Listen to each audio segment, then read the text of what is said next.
Okay, so I already accepted Maya. This is the part three. I already accepted Maya. I said, okay, Maya, you will become my PI, my personal investigator. You will be my mother of science. And she said, okay, let's do this. What really happened, guys, is when you're applying for masters, it's very important for you to have a people who support you. In the means of support, it's not just the emotional support that, hey, you can do this, you can do this. No. Who support you in the means of bridging you with other people that's really vital for your study or for your journey. And I take the opportunity with Maya. So I applied online to Hebrew University, and Hebrew University told me that you need papers, recommendations from your teachers in Agrostudies, uh, or your manager and anyone. Just give me three recommendations. Upload it online, and also your proposal for your research and your PI and everything. And I told Maya and Usnat about what they need.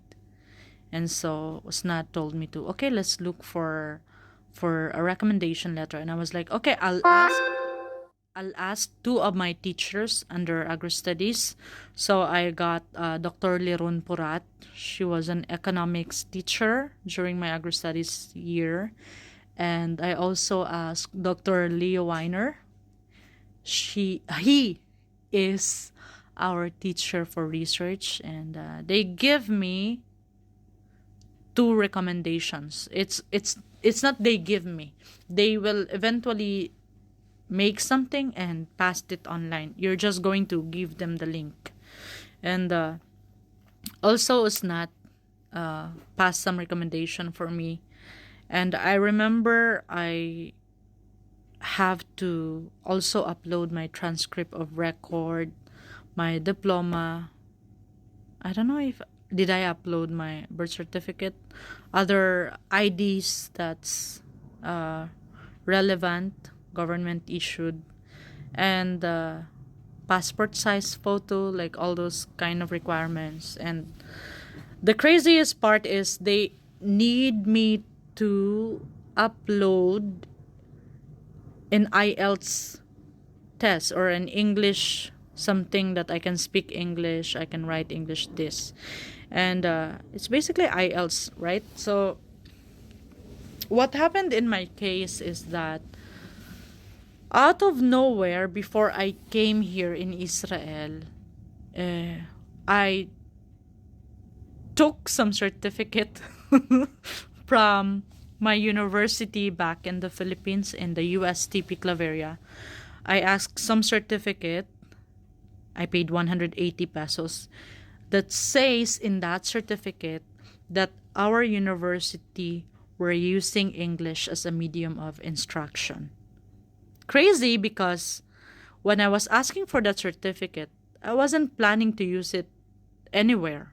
I just asked for some certificate like that. And because I bring all my certificates, so that basically that certificate that I don't know how, where, or when to use is with me. And I was like, okay, let me try to scan this and upload it on the system. So I upload that certification that says that our university is using English as a medium of instruction. That is coming from my university there in the Philippines. I uploaded it in the system here in Hebrew University, and they honestly accepted it. So instead of me taking IELTS, no, they accepted that certification, and voila, I don't need to take IELTS. And then Maya, that time, she passed some papers for my proposal. I don't know what I'm proposing that time, but she passed some papers for my proposal and everything. We talked about my studies. She was talking about plant volatiles, monoterpenes, and everything, and she really did help me a lot. She was also working with my scholarship. Look, this is very crazy. You know, when you search online for Filipinos, we don't have a scholarship in Israel. That's for real. Because I did search online. So, that really turns me down before when I was applying. But then, I don't know, but it became possible for Maya to like put me in scholarship and have it possible for me.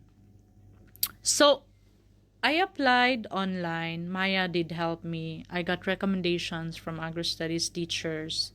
I also share my plan to Agrostudies, and they also supported. Yael and everyone was so supportive with me, and it made my life way easier. And it's just the process that I think will be impossible, but God made it possible. All glory belongs to God. And what I have now, I'm honestly, by the grace of God, I'm finishing now my master's this year. I honestly finished my thesis, but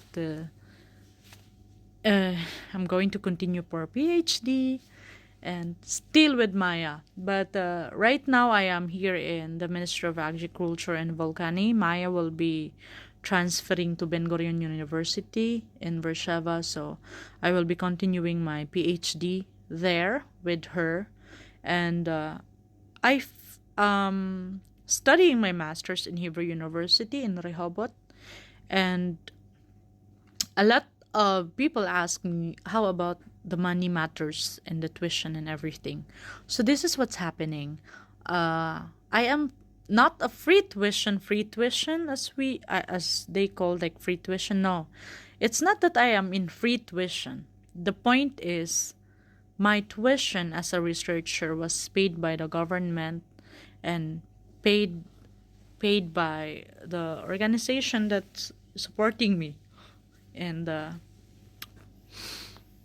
so I can say I am free tuition, but other people are paying it. It's basically the people of Israel that's paying for my tuition. And the good thing is, I don't need to pay my tuition. It was paid by the government.